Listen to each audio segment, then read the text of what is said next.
निमित्त वाढदिवसाचं होतं, पण त्या निमित्ताने प्रत्येकाने आपापले विचार अनेकांनी बोलून दाखवले. त्यात मला नेहमी असं वाटत असे, स्वामींच्या वेळेला सुद्धा नुसतं स्वामी खूप मोठे आहेत, ताई खूप मोठे आहेत, ह्याला काही फारसा अर्थ नसतो. त्यांच्याकडून आपल्याला काय मिळालं आणि आपल्या जीवनात परिवर्तन काय झालं हे सांगणं महत्त्वाचं असतं. आणि त्या तऱ्हेनं आता प्रत्येकाने आपले विचार सांगितले, तर कुठंतरी काहीतरी घडतं आहे एवढं दिसतंय. म्हणजे जे काही ऐकतायत, अनुभव घेतल्यानंतर जी साधना करतायत, त्याच्यातून त्यांना आपल्या जीवनाची दिशा लक्षात येते आहे. कुणाला भाग्याने लहान वयात ते येते, काहींना उशिरा येते, पण कुठं जिथं असेल तिथून का होईना आपल्या पुढं पावलं कशी टाकायची हे बघायला पाहिजे. मागं आमचं आयुष्य फुकट गेलं ह्याच्यावर पश्चात्ताप करत बसण्यात वेळ घालवायचं नाही. लक्षात आलं ना ह्या क्षणाला, तिथून आता पुढची वाटचाल आपल्याला करायची. आणि त्या तऱ्हेनं परमार्थ म्हटल्यानंतर दोन गोष्टी असतात. एक, मनुष्य काहीतरी नुसतंच करत राहतो, तिकडं जा तिकडं जा तिकडं जा, ह्याचं पारायण कर त्याचं वाचन कर, आणि स्वतःमध्ये काहीही परिवर्तन होत नाही. असं जर होत असेल तर त्या परमार्थाला काही अर्थ नाही. ते आपलं नुसतं बाहेरच्या बाहेर बीटिंग अबाउट द बुश म्हणतात तसं काहीतरी काहीतरी करतं एवढं समाधान असतं. आणि खरं संतांना जे हवं असतं ते त्या व्यक्तीच्या जीवनामध्ये घडणारं परिवर्तन. आणि ते परिवर्तन पहिल्यांदा मनात आणि बुद्धीत व्हावं लागतं. आणि ते प्रगटीकरण देहाच्या अंगाने जे वर्तन होत असतं त्यात दिसायला हवं असतं. आणि तसं जर दिसत नसेल तर नुसतंच 3 तास ध्यान केलं आणि 13 कोटी जप केला, माळा ओढल्या, याला काही अर्थ नाही.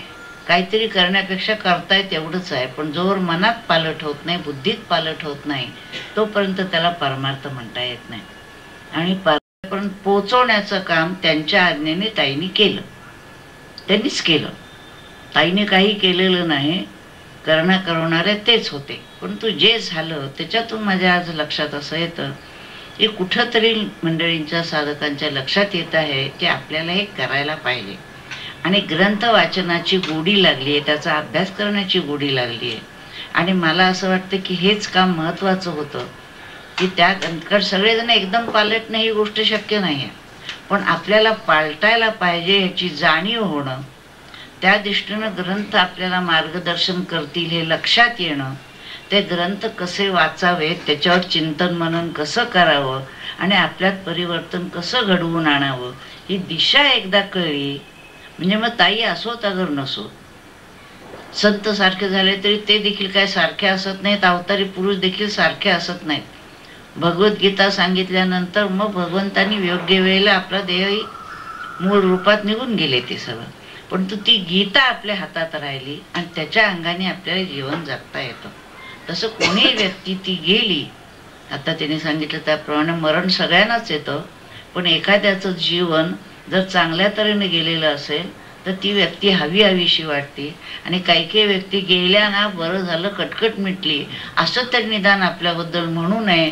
एवढं जरी माणसाला जगता आलं तरी पुष्कळ चांगलं झालं म्हणे. आणि त्याही पलीकडे जाऊन ती व्यक्ती आपल्याला खरोखरच हवी होती, खऱ्या अर्थाने, पैशासाठी नव्हे. त्याच्यावर आपल्याला फिरता येतं, घी शक्कर लड्डू म्हणू नव्हे, तर त्यांनी आपल्या जीवनात काही परिवर्तन घडवलेलं आहे आणि आनंदाचा मार्ग आपल्याला दाखवला आहे, शाश्वत सुखाचा मार्ग दाखवला आहे. आणि बाहेरचं जे काही आहे जग, मान कीर्ती मोठेपणा, हे सगळं जाणारं आहे. आणि न जाणारा जे काही एक ठिकाण आहे ते आपल्याला ह्या जीवनात मिळवायचं आहे, याची जाणीव झाली आणि त्या दिशेनं चालायला लागली तर त्याचा आनंद आहे. म्हणून स्वामीजी म्हणायचे, आपल्याला 1000-500 नकोत, 5-25 मंडळी जरी अशी दिसली की ती त्या मार्गाने झाली तरी आपलं काम संपलेलं आहे. आणि म्हणून मला असं वाटतं की आता वयाची 76, या देहाला 76 वर्ष झाली, आत्म्याला वर्ष नाहीत, आत्म्याला वय नाही, आत्म्याला इतर काही नाही, तो अखंड आहे, चिरंतन आहे. आणि त्यामुळे जाणार आहे तो देह जाणार आहे आज ना उद्या, परंतु त्याच्यातला असलेलं चैतन्य आत्मा तो अखंड आहेच आहे. स्वामीजी देहानी गेले, ज्ञानेश्वर महाराज देहानी गेले असं आपण म्हणतो, पण ही मंडळी स्मर्तुगामी असल्यामुळे तितकेच जर एखाद्याचा भाव असेल तर ते आपल्या पुढे प्रगटही होऊ शकतात, परंतु त्याहीपेक्षा त्यांनी जे ग्रंथ लिहून ठेवले त्याच्या अंगाने ते अंतःकरणात आपल्या जागीच आहेत. आपण म्हणावं त्याप्रमाणे ते आपल्याला अर्थ समजावून सांगतात. आणि जितकं जितकं आपण त्यांच्या म्हणण्याप्रमाणे वागत जाऊ तितका तितका त्यांच्या कृपेचा प्रत्यय आपल्याला येत राहतो. आता आपल्या पुढे जे काही काम आहे ते हा खरं सांगायचं म्हणजे 76 पूर्ण म्हणजे हा निरोप समारंभ आहे, सेंड ऑफ आहे खरं म्हणजे, असं मी समजते. कारण काय आता देह फारसा काम करत नाही, त्यामुळे ह्याच्या पुढे फार मला सुद्धा इथे येता येईल किंवा सांगता येईल असं मला वाटत नाही आहे. त्यामुळे सध्या तरी काही काळ विश्रांतीची गरज आहे. त्यामुळे पण विश्रांती असली तरी माझ्या आनंदात मी बसणार आहे. आणि कालच नेमका स्वामीजींचे कॅसेट लावली, 70वा त्यांचा वर्धापन दिन होता 1987 मध्ये. आणि त्यावर ते म्हणाले की आता मला माझ्या वैयक्तिक साधनेमध्ये राहू द्या. याचाच अर्थ असा की आपल्या स्वरूपाच्या अनुसंधानात राहू द्या. तर मला देखील आता तीच इच्छा आहे की मला माझ्या ठिकाणी माझ्या आनंदात राहू द्या. तुम्हाला जे सांगायचं ते सांगितलेलं आहे, जे द्यायचं ते दिलेलं आहे. अजून देह काम करत राहायला तर बोलणं होईल, काही करणं होईल, पण सारखं इथं येऊन होईल असं सांगता येत नाही. तिथं जर मी असेल तर आपण तिथं बसून ऑडिओ व्हिडिओ घेतात हे ते आपल्याला इथं मिळत जाईल. पण इथे येत जा. ज्या वेळेला असं एखादं काम चाललेलं असतं त्यावेळेस भगवंत संत त्या ठिकाणी असतात, पक्की श्रद्धा ठेवा.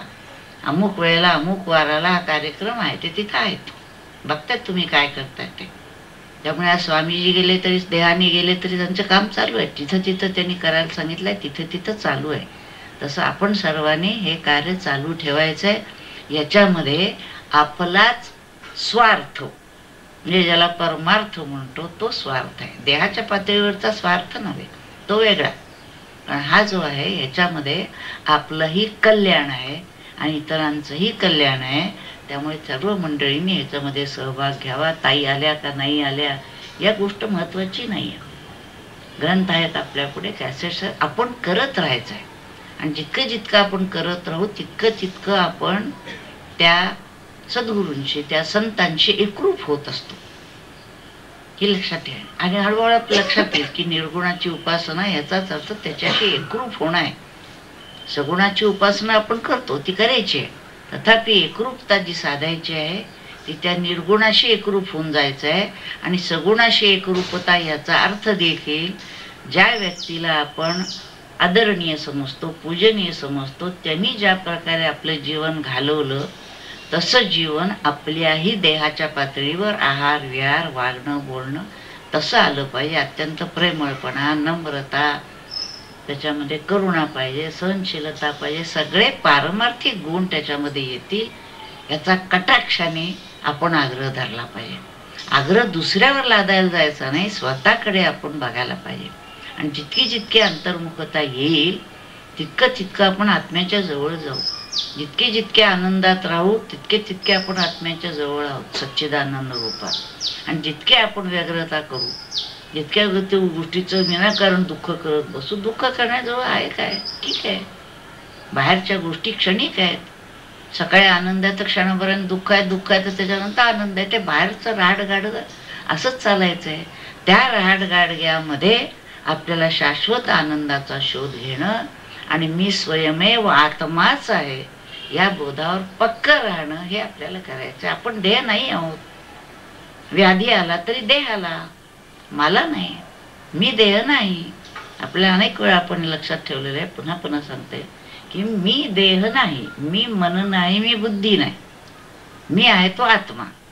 पण त्या आत्मा मी आहे हे कळण्यासाठी मन बुद्धी शुद्ध झाल्याखेरीज मी आत्मा आहे हा बोध होत नाही.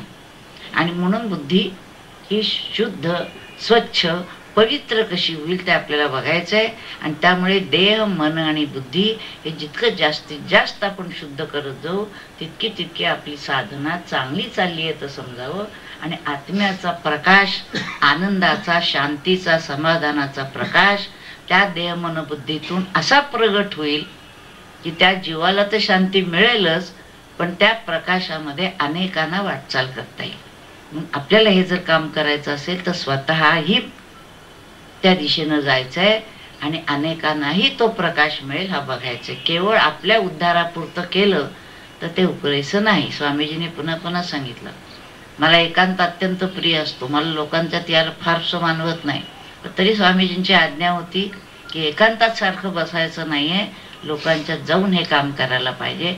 आणि त्याप्रमाणे जास्तीत जास्त करण्याचा प्रयत्न झाला. गेले जवळजवळ 35 वर्ष, म्हणजे 68 सालापासून संत वाङ्मय ज्ञानेश्वरी हातात आली. त्यांच्या शक्तीनं त्याचा अभ्यास सुरू झाला आणि 35 वर्ष 30 वर्ष साधना झाली. स्वामीजींचं सान्निध्य प्रत्यक्षात देहाने 24 वर्ष मिळालं आणि पुढे तर आता ते अखंड आहेतच.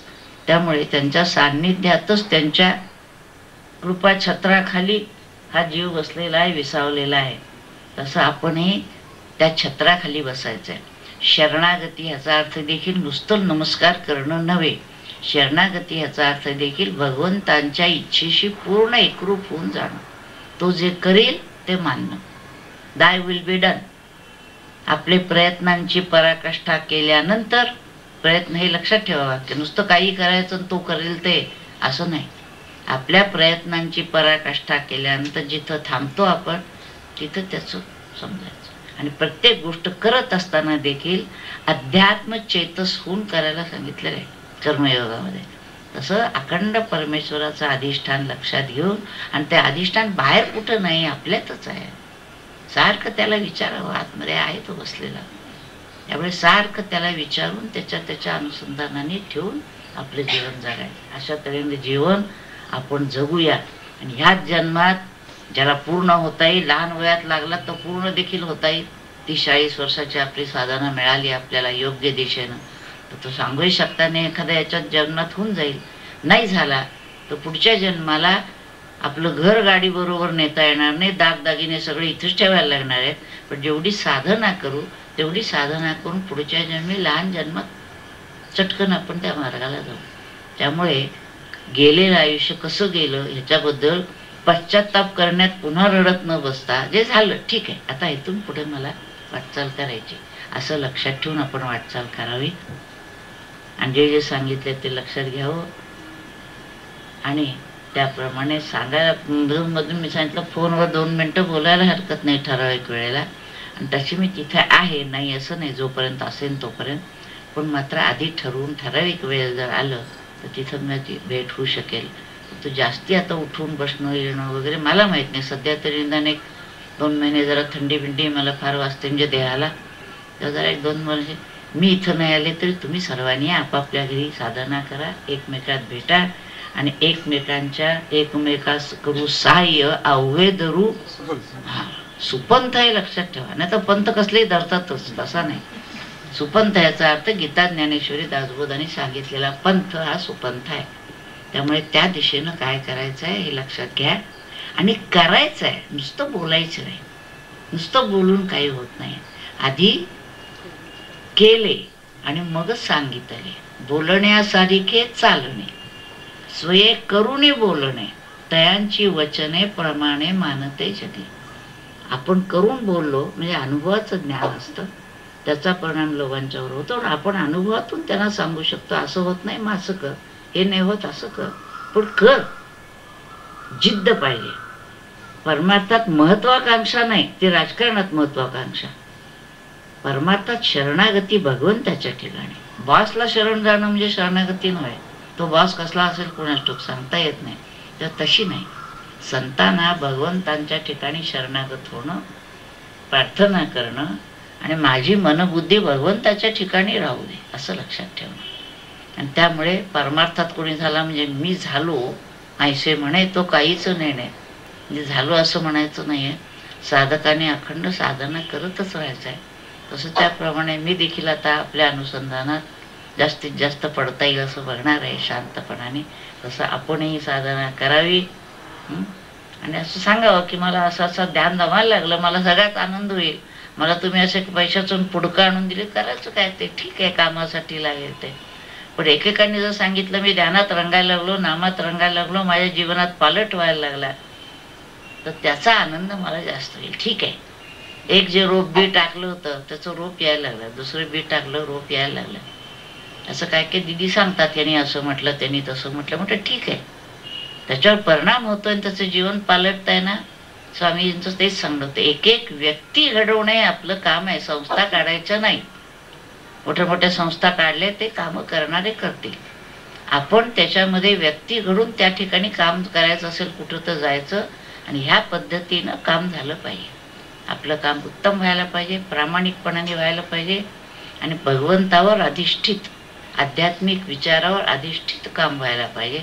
ही दृष्टी आपण जर ठेवली तर आपलंही कल्याण आहे, आपल्या आसपास येणाऱ्या मंडळींच्यातही तो विचार प्रसृत करणं हे काम आहे. नंदुकाका आता जे म्हणले 5 कॅसेट 5 मला ते पुष्कळ मंडळी घेऊन जातातच आहे, घेऊन जात आहेत, करतायत, सगळ्यांना देत आहेत, काम चालूच आहे. आणि मी सांगतेच काय, ते तुम्ही पेढ्याचा बॉक्स नेऊन दिलात काय, आता खाऊन संपला, त्याशिवाय ग्रंथ जाऊ देत. प्रत्येकाच्या घरी ग्रंथ गेले केव्हा ना केव्हा उघडायची बुद्धी होते, सांगता येत नाही केव्हा कोणच्या जीवनाला तो टर्निंग पॉइंट मिळतो आणि मनुष्य त्या दिशेने चालायला लागतो. एक जरी व्यक्ती त्या आपल्या नादाने तिथं त्या मार्गाला लागली, आनंद आहे, ते मोठं पुण्य आहे. तसं आपण करूया. तेव्हा आता आजचा जो कार्यक्रम आहे हा सर्वांच्या उपस्थितीत आनंदाने पार पडलेला आहे आणि मला एक खूप आनंद होतो की अनेक मंडळी त्या मार्गावर वाटचाल करतायत. अशी 50ची 100, 100ची 200, फक्त आपण खाली यायचं नाही, विचाराच्या अंगाने आपण उंच उंच जायचं आहे आणि येणाऱ्या व्यक्तीला म्हणायचं, हे बघा आनंदाचा मार्ग आहे, तू या मार्गाने ये. आणि त्याला पटवून देण्याची क्षमता देखील आपल्यात यायला पाहिजे आणि त्याच्यासाठी आपल्याला नीट आकलन झालं पाहिजे, समजून घेतलं पाहिजे आणि दुसऱ्यालाही त्या मार्गावर नेण्याची, कुणी 1ला नेईल, कुणी 10ला नेईल, कुणी 100ला नेईल, ज्याची त्याची सामर्थ्य वेगळं आहे. पण हे आत्मिक सामर्थ्य साधनेने आपल्याला मिळवायचं आहे. मग आपण जे बोलू त्याला सामर्थ्य येतं. सयांचे विसाट शब्द असं म्हटलेलं आहे संतांचं. तसं ते सहज जरी बोलले तरी त्या बोलण्यातून सुखे म्हणो येती वेद. ते जे बोलतात तो वेदच असतो, ते जे बोलतात ती प्रमाण वाक्य असतात. तर ते प्रमाण वाक्य होण्यासाठी आपली ताकद, ह्याचा अर्थ शारीरिक ताकद नव्हे, आपल्या वर्तनाची, विचाराची, म्हणून आचार, विचार आणि उच्चार सगळं एकत्रित आलं पाहिजे, त्याप्रमाणे जीवन जगलं पाहिजे. हरि ओम तत्सत. पुंडलिक वरदा हरी विठ्ठल. श्री ज्ञानदेव तुकाराम, श्री ज्ञानेश्वर महाराज की जय. परमहंस सद्गुरु स्वामी स्वरूपानंद महाराज की जय. परमहंस सद्गुरु स्वामी माधवनाथ महाराज की जय. सब संतन की जय. जय जय रघुवीर समर्थ.